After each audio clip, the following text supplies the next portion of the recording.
Hello 各位，仲有10幾日就考 DSE 啦，咁好早前做咗個 Join School 嘅 mock 卷啦，咁我咧就負責咧，咁我係 Miss 崔啦，咁我係負責解16至30條嘅 MC 嘅，咁因為有部分同學都用中文讀啊，所以咧我就會 show 英文啦，咁我會中文解翻俾大家聽嘅。咁你又唔明就再 PM 問翻你哋學校嘅老師啦，又或者你有方法問到我嘅都可以問我嘅。好啦，首先第16條 MC 咧，咁佢就係叫你計翻咧 that elasticity of demand 啦，咁即係問緊你需求價格彈性，記唔記得條公式係點樣？因為佢真係叫你具體嘅數值係幾多啦。咁我哋就係咧你嘅 percent change of QD 啦 over 你嘅 percent change of P 啦，呢個咧好多人都會記得㗎啦。咁我哋咧就係 ED 啦，就等於佢啦，拎佢嘅 absolute value 啦，即係絕對值，唔理嘅正負啦。但係啲人錯得多嘅位咧，就係 percentage change in quantity demand， 即係需求量嘅改變百分比咧，其實就應該係我唔記得咗，我有個貓字啱啱預備嘅時候就已經計咗啦，因為有 total revenue 啦，總收益啦。O.K. 有 P 啦，咁我哋就可以計翻個 Q 出嚟啦，得唔得？O.K. 因為 total revenue 係 P 乘 Q 啊嘛，你將240除10蚊，咁你就可以計到佢個 Q 係幾多啦，咁你就可以揾翻嘅 quantity demand 出嚟啦。咁你就計佢嘅改變百分比喎，記住係新減舊除兩者平均數，唔係新減舊除舊啊，O.K. 係新減舊除兩者平均數，呢個就係 Q 嘅改變百分比啦。再 over 咧，跟住你嘅計數機識得 save 數噶嘛，唔識佢揾翻你嘅 econ 老師或者數學老師教翻你 save 嘅數喺個計數機度啦。咁你當咧呢度大概計到係0.181818嘟㗎，咁你 save 咗個數啦。咁下邊一樣啦，新減舊除兩者平均數。咁有啲篤機技巧嘅，我都有條片解俾你聽嘅。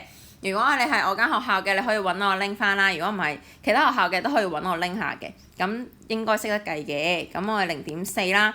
咁你就除完之後咧，就記得拎佢哋嘅 absolute advantage 啦，絕對值唔理正負啦。所以應該就計到係0.45㗎啦。好，2分鐘個黐線咁耐。好，下一條啦。好，跟住咧第17條咧。為咗推廣呢個持續發展啊 ，O.K. 持續發展啦。咁咧香港唔係香港嘅，係政府咧就 impose 咗實施咗一個 tax 咧，就係一啲生產稅，係你當你生產一啲一次性使用嘅膠嘅 product 嘅水樽嘅時候咧，咁我就收你稅啦。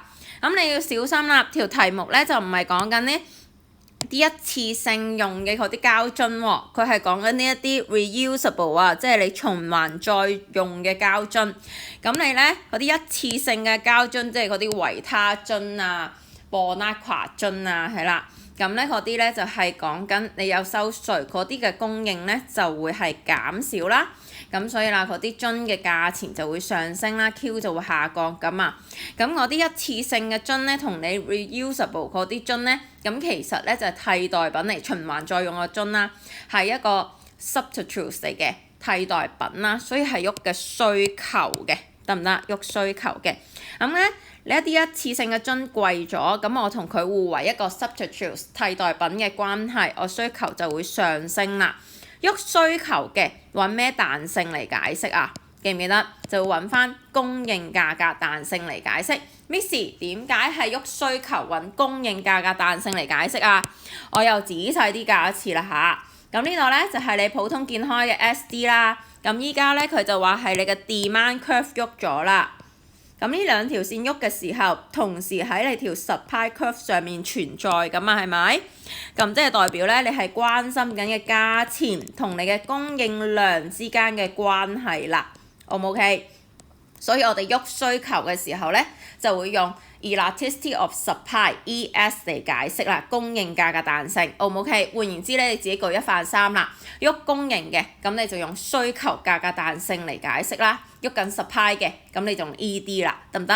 咁即係呢條題目喐需求，咁所以咧呢兩點同時喺你條供應線上面存在，咁我哋知道係用 ES 嚟解釋啦，所以答案唔係 C 就 dot 啦。咁你呢兩個就 delete 咗佢啦，你人生就多咗50%答啱啦，係咪？咁跟住你就再睇下咧，咁佢嘅 Q 嘅改變百分比係大啲嘅，見唔見到 quantity transact 係25% 嘅，係 higher than the percent change in price 嘅，咁所以咧佢就係 elastic 啦，得唔得？O 唔 OK？Q 嘅改變百分比大啲，咁佢就係高彈性啦。好，下邊呢題咯喎，我哋再睇埋啦。做呢啲題目嘅時候，第一步揾翻你嘅均衡出嚟啦，咁你可以寫翻低啦。我哋嘅 equilibrium 依家嘅 price 咧就應該係25蚊嘅 quantity transact 咧就係80，咁你嘅 total revenue 咧就篤下機咯喎。跟住我哋就 check 下每一個佢有冇效 ineffective 啦 ，effective or ineffective 啦。咁我一齊睇下先 ，price ceiling 係解價格上限，價格上限係定喺均衡價格之下嘅，要低過25先係有效嘅。咁所以佢係 ineffective 啦，冇效嘅，冇效交叉佢啦。你所有嘢咧就翻去你嘅 equilibrium 均衡嗰度。That's why 你會維持喺25蚊80個單位交易，所以你嘅 sales revenue 咧都係2000啦，所以一仔就啱咗噶啦 ，O 唔 OK？ 好，跟住再睇埋下邊咯喎 ，price floor 咧，咁係價格下限，要同佢作對先有效啦，下限就要喺25蚊之上啦，咁佢係 effective 嘅喎，有效啦，得唔得？咁你有效嘅你就圈起嘅35出嚟，跟住邊個先係 quantity transact 啊？70定100啊？記得係有細拎細喎，依家交易咗嘅係70啦，得唔得？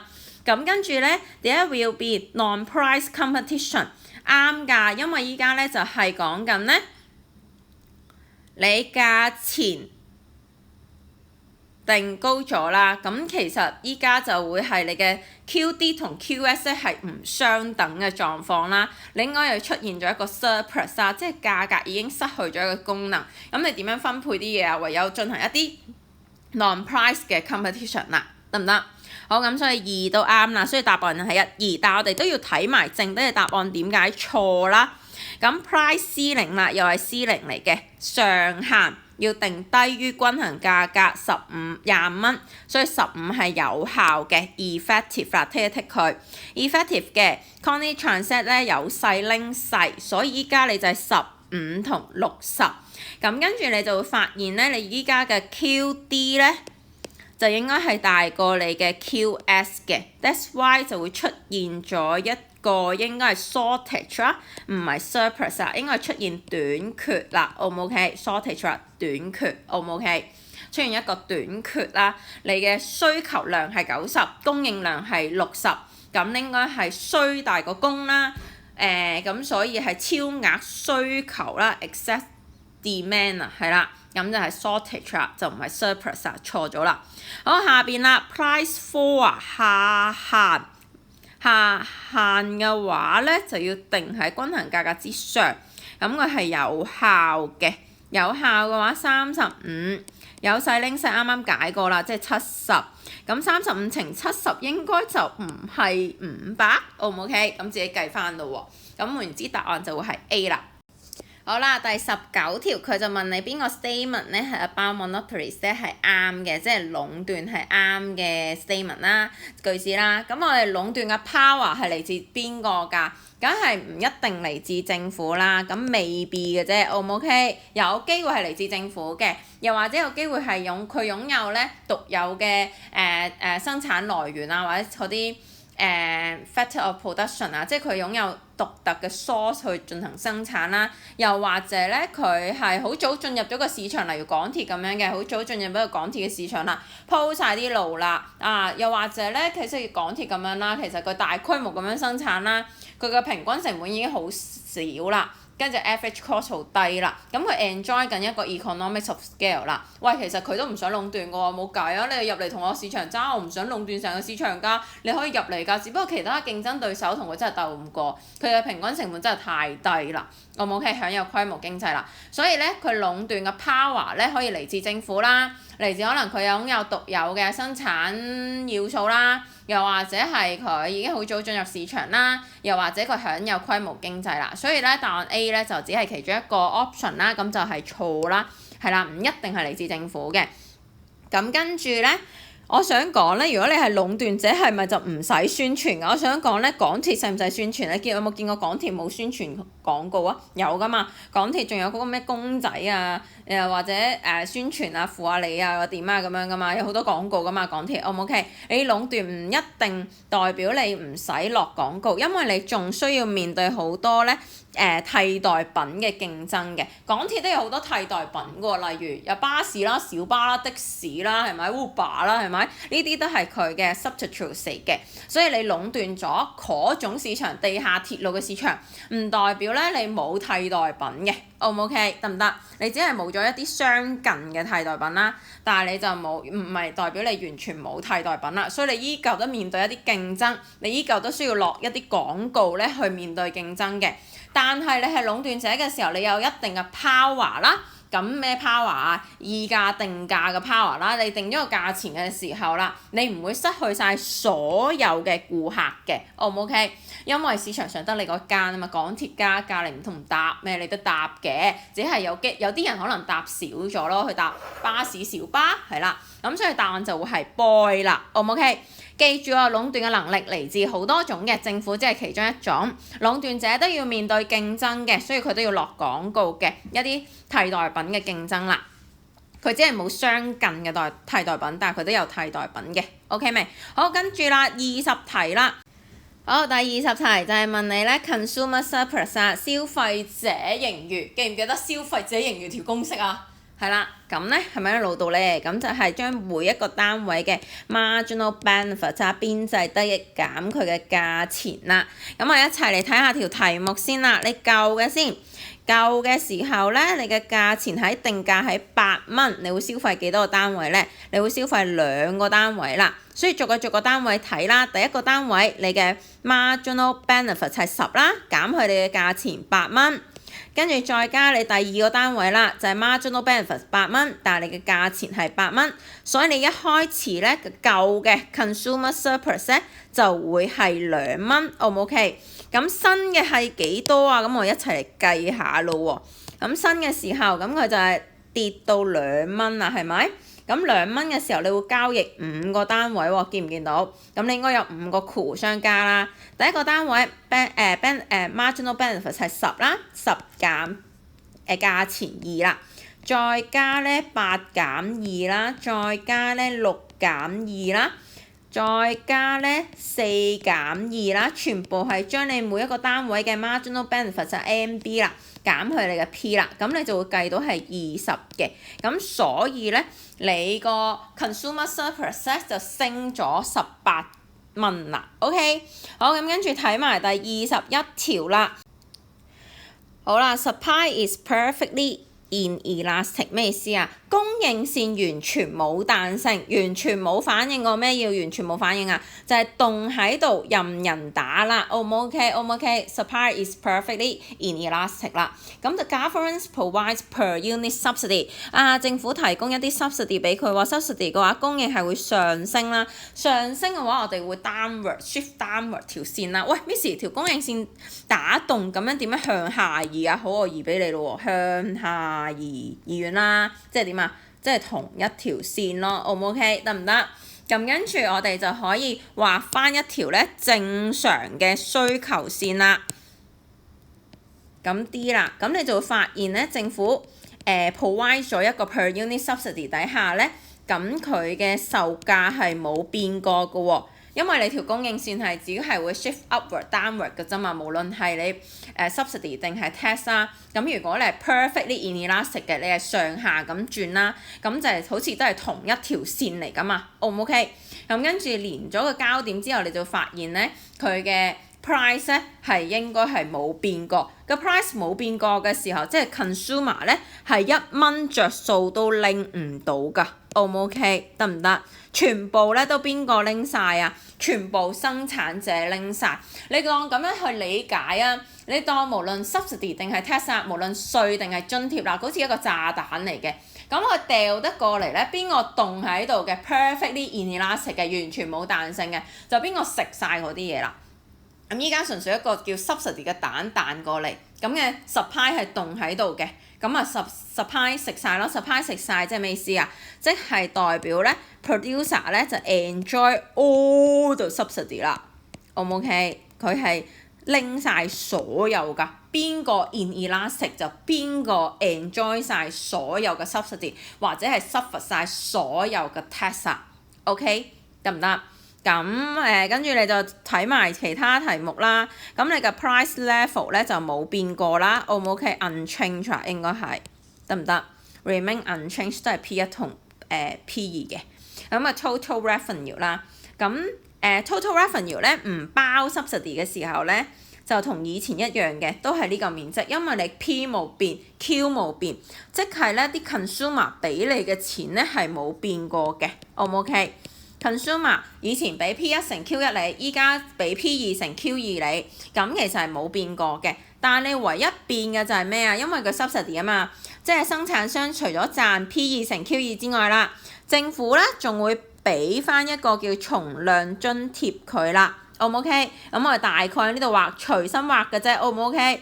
咁呢個位置咧就係你嘅每個單位嘅津貼啦。咁呢度成嚿咧就係你嘅津貼得益啦，O 唔 OK？咁所以咧你包埋補貼底下啦，咁你嘅 total revenue 咧就一定係升咗嘅 ，include 埋嘅話咧就應該比黃色好夠啦，應該就會係上升咗啦，就唔會係 remain unchanged， 清唔清楚？記多一次啊，邊條線動喺度，例如 supply perfectly inelastic 嘅，完全冇彈性嘅。咁就係 producer enjoy all 啦，或者 suffer all 啦，跟住承受所有、享受所有啦。咁或者係 demand， 如果係 perfectly inelastic 嘅話咧，咁就需求線動喺度，咁就 consumer 食晒所有嘢 ，consumer 享受所有嘅津貼 ，consumer 享受咪承擔所有嘅稅項負擔。所以你就睇翻邊條線動喺度。邊個人就拎晒所有嘅嘢，無論稅定津貼都係咁樣通用嘅，記住未？我跟住睇22題啦。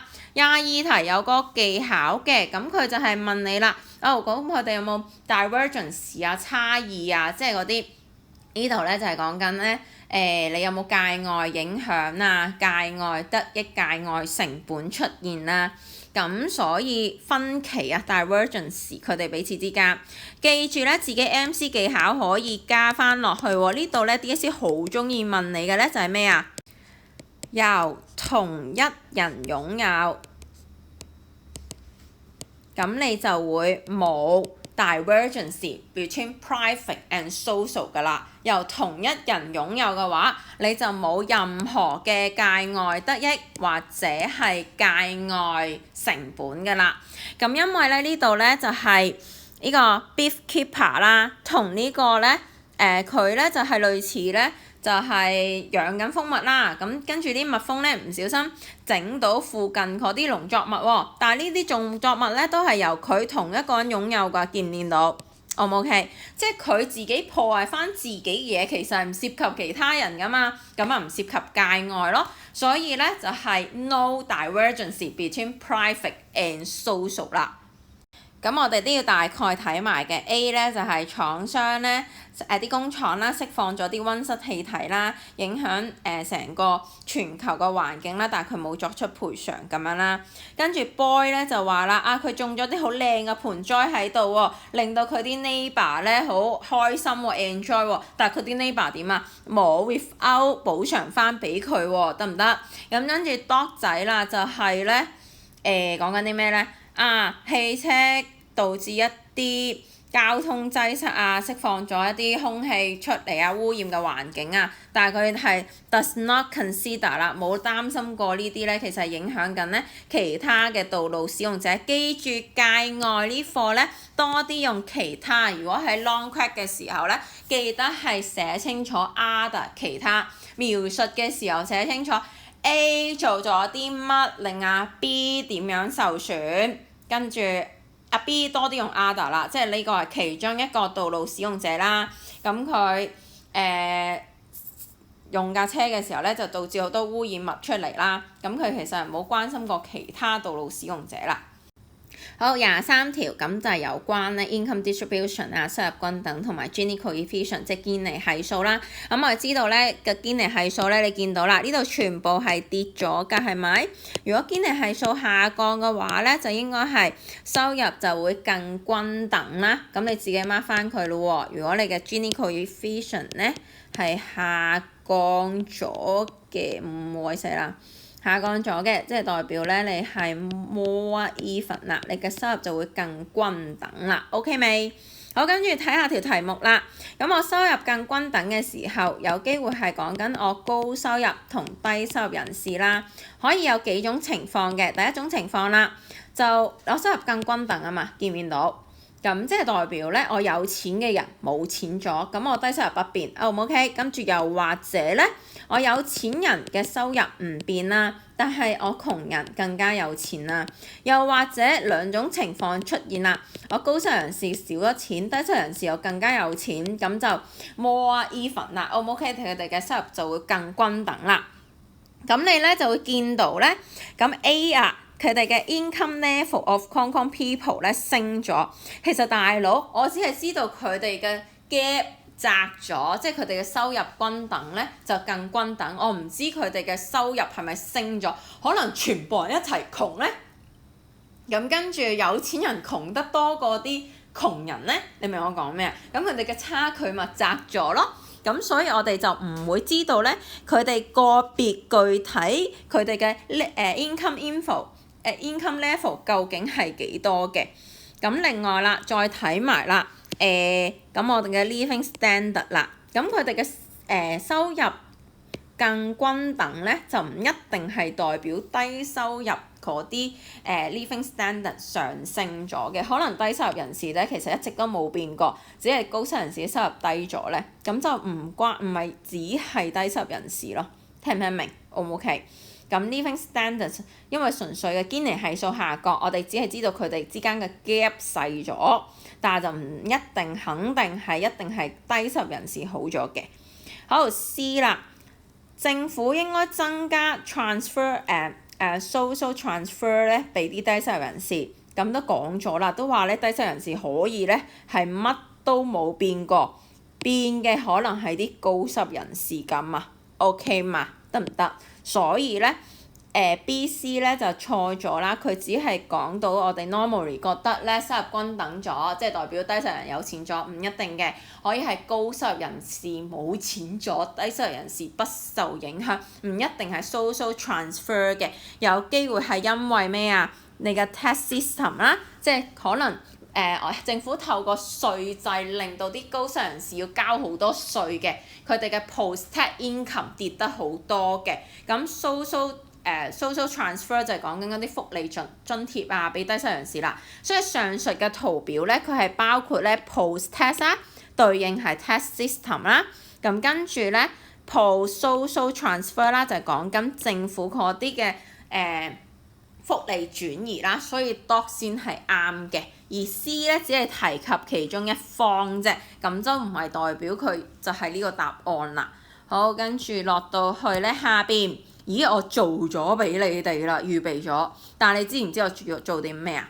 做呢啲題目嘅時候 ，Step 1揾翻佢哋嘅 RPU 出嚟，揾齊晒佢哋嘅居民生產單位 RPU 啦。記住，你嘅 local consumer 咧係消費者，唔係生產單位嚟㗎嘛。外國廠房更加唔關你事啦。我哋要 mark 翻嘅係我哋嘅 residence producing unit 居民生產單位，我哋本地嘅，跟住就用你偉大嘅公式出減入啦。你唔好理佢嘅箭嘴指向邊，總之出減入 ，OK 得唔得？咁跟住後邊咯喎，又係佢出咗咁多去，但係佢入咗幾多入嚟啊？入咗2個箭嘴，咁就係400加500減375， OK 出減入。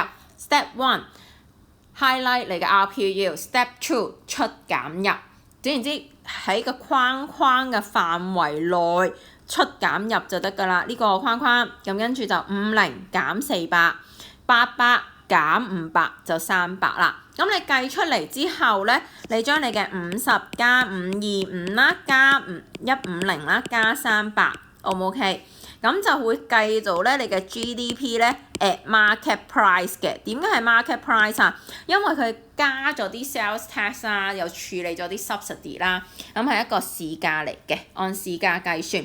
咁題目係問你咧 affected cost 啊嘛，咁你就要做多少少嘢啦。affected cost 嘅時候，你就要減翻啲 tax 啊，就加翻啲，記得係 indirect tax 啊。咁跟住加翻啲 subsidy 啦，喺呢條題目嘅時候咧，就係加翻80減翻50啦，咁你就會計到係1055。好，25題，邊啲係會計入去 GDP 啦，又或者 GNP 啦？咁我哋話啦，咁我哋咧記得有幾個條件嘅，係咪？咁個條件係啲咩啊？佢一定係要係屬於生產㗎啦。咁跟住佢一定係要係我哋嘅 RPU 啦，居民生產單位啦。咁所以啦，佢一定要係當年嘅嘢嚟嘅。O 唔 OK？Current production carry out by 呢個 RPU 啦，得唔得？好，咁跟住就係講緊咧，我哋香港本地，因為佢如果係講緊香港，唔知係咪講香港冇啊？係啦，咁佢就總之當地嘅居民生產單位當年嘅生產總值啦。咁 stamp duty 咧係計嘅，即係印花稅。印花稅係講緊啲咩啊？當你資產轉讓嘅時候啦，就要交呢個印花稅嘅。例如嘅股票由A 君轉咗去B君手上，你資產嘅轉讓，股票係屬於資產嚟㗎嘛，就需要一個認證嘅。以前政府真係幫你抌個印嘟咁樣㗎，O 唔 OK？咁就叫印花稅，係政府提供一個咧資產轉讓嘅確認證明服務啊，O 唔 OK？咁佢就會收翻你一個印花稅啦。咁就所以咧，其實佢係會計入去 GDP 嘅，代表緊嘅 RPU 就係政府啦。當年嘅生產服務提供咩服務啊？哦，資產認證服務咯，即係你買樓啦。例如日後咧，有啲人咧，我啲學生對滅催好好㗎，佢哋會回饋滅催啦，將佢層樓咧由佢嘅名下咧就轉咗嚟我個名啦。咁我咧就資產咧轉讓啦，我哋要交印花稅嘅。到時你轉層物業俾我 OK 㗎，滅催可以自己俾翻印花稅都得㗎，你轉俾我就可以㗎啦，O 唔 OK？得唔得？咁我哋資產轉讓嘅時候需要一個認證服務，政府幫我哋認證嘅，咁嗰個咧就叫印花稅啦。咁就係背後有服務出嚟嘅，所以係計入去 GDP 嘅。好多人都以為唔計㗎，所以呢個位自己小心啦。咁跟住啦，你 destroy 即係毀壞嘅嘢咧，其實就冇喺市場上出售。咁所以我哋就唔計入去 GDP 嘅。記唔記得嗰幾年 past paper DSE 考過嘅壞咗嘅維他奶啦，跟住又壞咗個咩啊麥當勞嗰啲唔知咩嘢肉啦，壞咗嗰啲咧都冇推出去市場上出售啦。咁其實就唔計入去GDP 度嘅，得唔得？資產嘅增值都唔計入去GDP 度嘅。你層樓由500萬升值到600萬，升值咗佢100萬，其實佢冇生產㗎，O 唔 OK？係啦，咁佢 no relative production 咧喺入邊嘅，冇對應嘅生產喺入邊嘅，只係你層樓升咗值嘅啫。咁跟住啦，後邊啦，咁compensation 啦，賠償講明係賠償啦，更加係冇生產喺背後啦，O 唔 OK？賠償嚟嘅啫，一啲 local 嘅保險公司賠償翻俾佢，咁其實係賠償嚟嘅，就唔係啲保險費喎。如果保險費就計入 GDP 喎，保險你最尾 claim 到嘅錢咧，保費嘅補償咧，咁其實就唔計入 GDP，因為佢係 transfer payment 嚟嘅啫，明唔明？答案就會 A 啦。好，下邊呢題26題啦。26題好簡單，因為佢問你 real， 幫我 highlight 佢 real。咁 real 嘅 GDP 係咩咧？咁我哋嘅 base year 係 year one， 咩意思啊？我用翻 year one 嘅 price 嚟計算嘅，得唔得？明唔明？或者我轉個顏色先。base year one，that's why 題目又問我計 real GDP 啦。real GDP 咧就係用當年嘅產量乘翻咧 base year 嗰個 price level，OK 未？當年嘅產量乘翻咧你 base year 嘅 price level， 咁你就會計到係1020㗎啦。好，跟住下邊27題啦，耶！你究竟咧你嘅 Consumer Price Index CPI 同你嘅 GDP deflator 有咩分別啦？咁我有講過㗎嘛，CPI 即係例如統計處啦，整咗唔同嘅籃子出嚟咁樣，咩 A 類、B 類、C 類綜合消費物價指數嗰啲咧，咁就係量度咧一籃子嘅物品啦。嗰籃子咧就由統計處去度㗎嘛。咁例如統計處覺得 A 類嘅人，佢 A 類係咪有錢人啊？有錢人嗰啲通常買啲咩啊？名錶啊、房車啊，咁佢就度下啲名錶、房車嗰啲價錢幾多，跟住好似乙類、甲、乙、丙定丙啊，啲低收入人士就量度下啲柴米油鹽嘅價錢係幾多㗎嘛。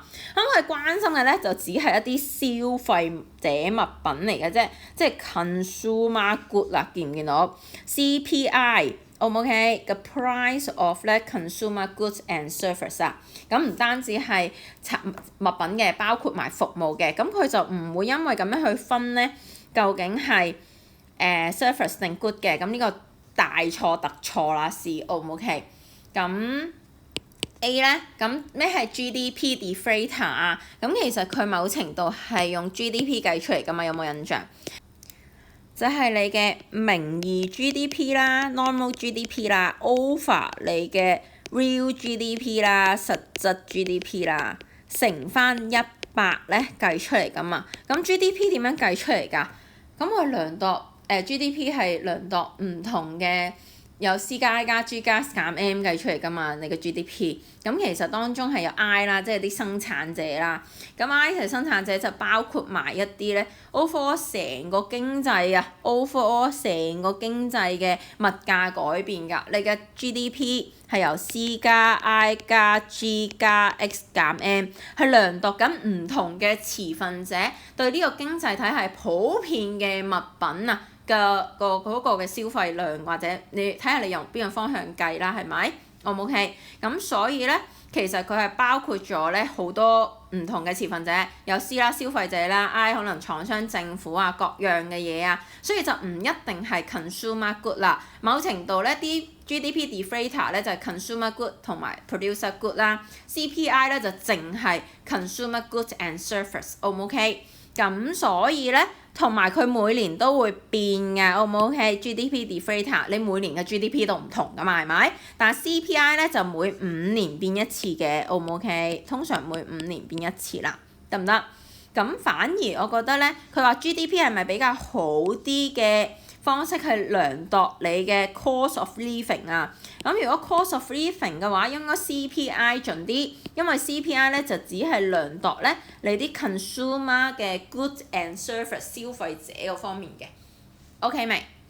因為 GDP 係包括生產者同消費者嗰方面啦，咁 CPI 就淨係 consumer 嗰邊嘅，就會較好啦。好，你28題啦。Suppose people 咧 did not expect any change in price level， 啲人冇諗過啲價錢會變㗎，所以依家有機會係出現 unexpected 嘅 inflation 或者 unexpected 嘅 deflation 啦，非預期性通脹或者非預期性通縮。咁我哋睇下究竟通脹定通縮咯喎。我哋望一望咧，咁你嘅 real GDP 咧實數嚟嘅 Y 軸係一個實數，留意 Y 軸好重要㗎。Y 軸佢係講緊咧 million 啦，即係個實數嚟嘅。咁跟住咧 normal GDP 就低過佢啦。咩意思啊？你嘅實質係低過名義，即係咩意思？咁我哋就睇下咯喎。如果你實質嘅話咧，即係代表咧，你係用緊一啲 base year 嘅 price level 啦，乘翻咧你當年嘅產量嘅，當年 C 啦，好冇？當年嘅產量嘅總和啦。咁我哋就會知道其實某程度實質 GDP 咧就只係關心當年嘅產量。我當年嘅產量係生產咗4000個單位，O.K. 咁跟住我嘅價錢 base year 咧係100，得唔得？咁我嘅總值咧就係過18千萬4萬。作咁多個零俾自己做咩啊？自己玩自己。好，咁跟住下邊啦。咁如果係 normal GDP 咧，就係用翻當年嘅價錢同乘翻當年嘅產量，咁當年嘅產量都係4000啦。咁你見到佢係低過佢噶嘛？即係代表咧呢度我可能當係2萬20萬，應該係2萬定20萬啊？過18千萬10萬20萬啦。得唔得？20萬，咁20萬佢因為佢低過佢啊嘛，所以個 set 嘅時候就應該要低過佢噶嘛，啱唔啱？咁即係代表咧，當年嘅價錢應該係幾多？20萬除4000係50，應該冇錯，我估係啦。咁你就發現應該係咧嘅價錢咧就應該係低咗嘅，見唔見到？低咗嘅，所以你就可以推出一個結論咧，就係你平時嗱，我依家就咁詳細咁樣解俾你聽啫。你去到考 DSE 嘅時候，你唔使咁嬲咁樣度 set 數 set 得嚟都拜拜啦，係咪？咁所以你就記住啦。如果 real GDP 嘅意思即係咩啊？我嘅產量明明好高嘅，但係點解用名義 GDP 計嘅時候我就會低咗啊？因為當年咧可能經歷緊啱啱有我啲舊生提我啦，可能經歷緊啲金融風暴、經濟好差嘅時候，物價好低啦。咁明明你產量都好多嘅，但係你乘翻當年嘅物價嘅時候就拖低咗你啲產量咯。OK 未？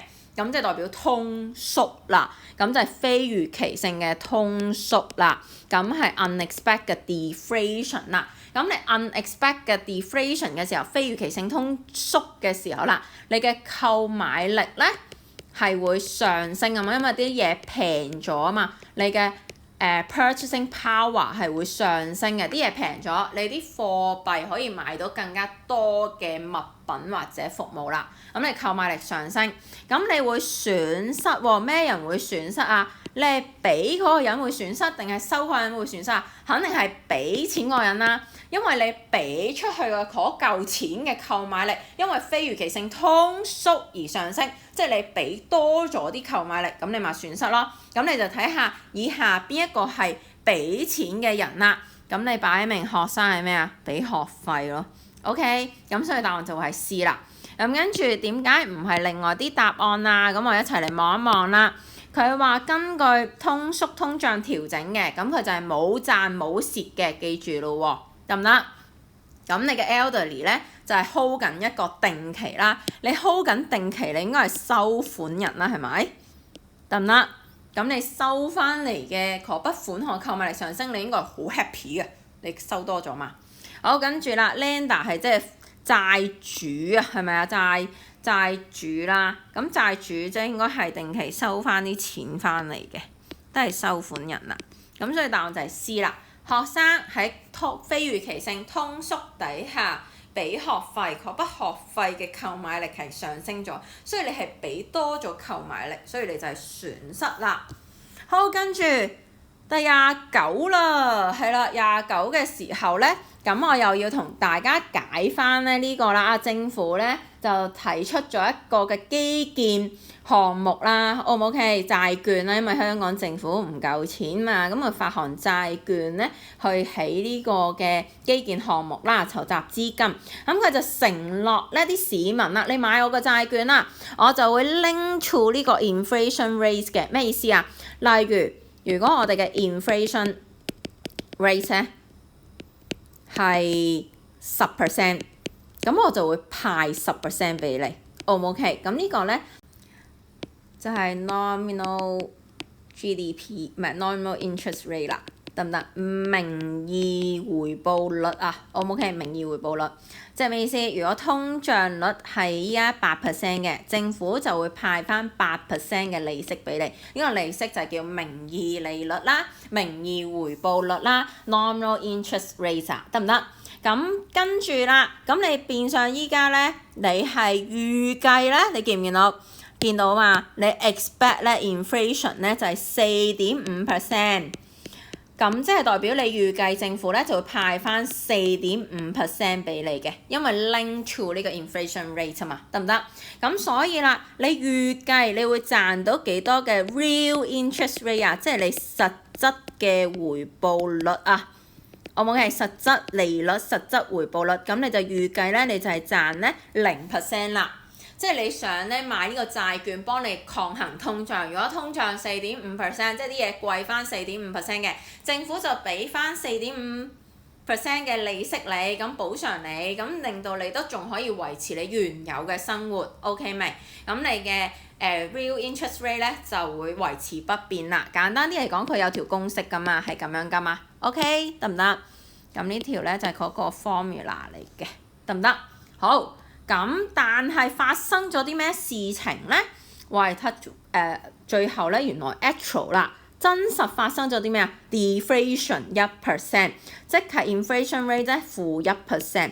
喂，-1%，政府係咪派翻-1%俾我，叫我俾翻錢政府啊？唔係，政府好好人㗎，佢最少都會俾3.5%你，即係依家你見到通縮係1%，咁政府就會派3.5% 俾你，唔係要你-1嘅，O 唔 OK？政府派3.5% 俾你，基於呢條等式嘅話，即係你依家係賺緊4.5% 嘅 real interest rate 啊，O 唔 OK？你嘅實質回報率係4.5%。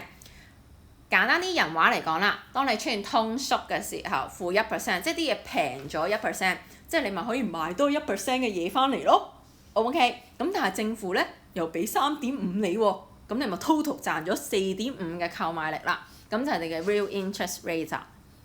好啦，嚟到咧 MC 嘅最後一題啦，希望你哋用心啲睇下啲題解啦，去到最後嘅階段或者邊條唔明嘅，移翻到嗰條度睇翻佢啦，好唔好？咁去到30題啦，佢係沿住條線移動嘅，咁我哋就話咧有幾個可能性，第一係 Y 軸嘅嘢改變嘅時候啦，先會點嘅移動嘅，見唔見到？咁我哋有機會係 price level 上升，咁你見到如果 price level 上升嘅話咧，P1 上升去到 P2 嘅話咧，佢就會導致點嘅移動啦。第二個原因就係咧，佢另一條同佢配對嘅線係 AD 啦。咁 AD1 上升去到 AD2咧，都會令到咧佢導致點嘅移動嘅。咁我望下答案 A 已經係直接係答案啦，你見到㗎啦。咁 B、C、D 都要知道佢錯啲咩喎？係咪？咁 B 啦。你嘅 oil price 咧跌咗，係會令到你成條線上升㗎，咁成條線咁樣喐㗎，唔會係點嘅移動㗎。O 唔 OK？整條 curve 喐啦。你嘅減少咗你嘅銷售稅都係咧 short run AS 嘅，知唔知銷售稅點解係喐 short run AS 啊？因為佢向生產商徵收㗎嘛，咁生產商就變相好似覺得。好似 cost of production 生產成本上升咗咁樣啦，咁所以係喐晒成條 short run AS 上升嘅，咁就成條線喐啦。喂 Miss 嗰個嗰個科技水平改善咗喎，咦？佢唔係就係咁變咩？我見有學生咁樣嚟問我㗎，咦？佢咪我揾下有冇其他嘅顏色紫色？係啦，咁佢係喐緊你條 short run AS、long run AS 啊嘛，long run AS 上升，O 唔 OK？因為科技水平係應該係喐緊你嘅 productivity 生產力，以至你條 long run AS 上升嘅，咁啊即係 A 去 boy 咯。但我想問你有冇見到一幅圖淨係得 AS 㗎？有冇見過一幅圖淨係 long run AS 同埋 short run AS 存在㗎？唔會㗎嘛，一係就係 short run AS 同 AD，一係咧。就 long run AS 同 AD， 一係就3條線同時存在㗎嘛。如果你咁樣喐嘅話，當你喐到長期嘅時候，你嘅短期成條線都會喐㗎。所以咧 dot 就唔啱啦，答案就會係 A。拜拜，DSE 加油啦！